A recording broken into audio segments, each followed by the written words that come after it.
Hello and welcome to this Coachmen Catalina Insider First Take. My name is Matt Eppers and today we're going to talk about exterior maintenance and cleaning. It is important to always clean your unit of mud and debris, especially on slide outs and other moving components. For metal and slide outs, we recommend a mild detergent such as dish soap and warm water, coupled with wash rags or dishwashing sponges.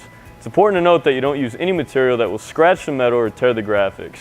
You can use these same materials to clean the rims and tires. Tire cleaners and rim polishers will help make your unit with that extra pop.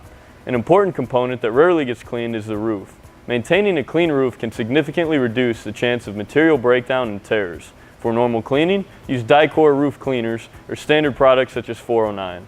Mild detergent is also sufficient.